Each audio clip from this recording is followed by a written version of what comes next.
Adakah Allah benar-benar kisah? Adakah dia benar-benar peduli sama ada saya solat atau tidak? Sekarang persoalan ini sebenarnya lebih banyak mengenai jika Allah perlukan solat saya atau tidak. Anda lupa bahawa solat itu bukan untuk Allah. Ia untuk diri anda sendiri. Itu bukan untuk Allah Subhanahu Wa Taala. Sekiranya semua orang di dunia, semua orang yang mereka lakukan hanya bersolat kepada Allah, itu tidak akan menjadikan Allah lebih kaya. Dan itu juga tidak akan menambahkan kerajaannya kerana dia sudah memiliki keseluruhan kerajaan. Dan jika semua manusia tidak lagi menyebut nama Allah, sekali lagi, itu tidak akan mengurangkan penguasaannya, kerajaannya, kemuliaannya dengan cara apa-apa pun. Allah tidak memerlukan kita. Kita yang memerlukan dia. Kita yang memerlukan dia. Jadi persoalannya adalah, adakah anda rasakan yang anda perlu solat? Adakah anda merasakan seperti itu adalah satu keperluan dalam hidup anda? Dan jika tidak, jika anda merasa bebas dari merasakan bahawa kamu perlu memohon pertolongan Allah, bermohon kepada Allah dan tunduk di hadapan perintah-perintahnya, maka itu adalah masalah serius dengan iman anda. Ia telah menjadi lemah dan soalan ini hanya muncul kerana anda sudah lama berjauhan dengan Allah Subhanahu Wa Taala. Bahawa syaitan dapat datang kepada anda dan berkata, ya, aku tahu. Kau dulu rasa kurang senang kerana tak solat kan? Jom kita hilangkan perasaan buruk itu dan gantikannya dengan, mengapa pula aku harus solat? Itulah fasa seterusnya untuk penyakit itu. Bahagian pertama, sekurang-kurangnya ia telah didiagnos. Sekurang-kurangnya anda mempunyai perasaan bersalah dan kurang senang. Perasaan itu masih ada. Itu adalah satu hadiah dan kurniaan dari Allah SWT. Tapi rasa bersalah itu bahkan akan lenyap apabila anda mula berkata, alah, Allah tidak memerlukan solat aku. Semuanya okeylah. Selagi aku berbuat baik, semua okey. Dan itulah bahagian terakhir yang ingin saya bincangkan mengenai perkara ini. Bahagian di mana selagi saya melakukan benda-benda yang baik, cukuplah. Okey, siapa yang menentukan apa tu yang baik?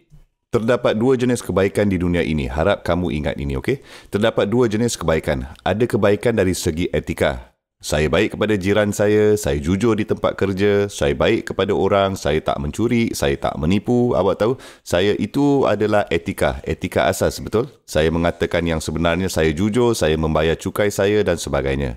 Ini adalah benda-benda yang beretika, okey? Dan saya juga jujur dalam perniagaan. Kemudian ada kebaikan dari segi agama. Saya pergi ke Hajj, saya memberi zakat, saya solat 5 kali sehari, saya berpuasa pada bulan Ramadan. Ini bukan realiti etika, tapi ini adalah kebaikan dari segi agama. Jadi, perbuatan baik dari segi beragama dan perbuatan baik dari segi beretika, berdasarkan sifat-sifat moral. Sekarang, apa yang berlaku selalunya dengan orang Islam dan dengan orang yang bukan Islam, terutamanya ia berlaku kepada orang Islam, adalah kita membuat perbezaan antara dua perkara ini. Jadi di dalam dunia Islam, anda akan dapati orang baik secara moral, mereka baik kepada keluarga mereka, mereka menjaga anak-anak mereka, mereka bertanggungjawab dalam rumah tangga mereka, mereka baik kepada jiran mereka, mereka jujur di tempat kerja. Orang baik, tapi teka apa? Tiada agama. Saya tidak memerlukan agama untuk menjadi baik. Itu yang mereka katakan. Dan di penghujung lain pula, anda mempunyai orang yang solat, pergi ke Hajj, bagi zakat, berjanggut panjang, berpakaian yang sangat beragama, namun mereka ini pula mengerikan terhadap keluarga mereka. Menipu orang dalam perniagaan, sangat tidak bermoral dan tidak beretika. Jadi apa yang berlaku di sini adalah kita telah memisahkan dua dimensi kebaikan. Kebaikan moral, yakni kebaikan etika, dan kebaikan agama.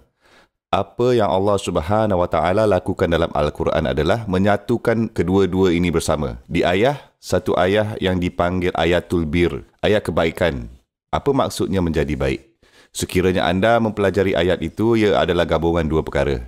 Gabungan prinsip-prinsip etika seperti menunaikan janji anda, bersabar, tabah, anda tahu, dan juga kebaikan agama, dirikan solat, memberikan zakat, betul? Jadi ia adalah gabungan kedua-dua perkara dalam satu tempat, kan? Oleh itu, jika anda fikir anda ini berada dalam kedudukan untuk menentukan apa itu definisi baik, kemungkinan besar anda berpegang kepada kebaikan moral dan anda mengabaikan kebaikan agama. Seperti nilai-nilai yang Allah telah ajarkan kepada kita.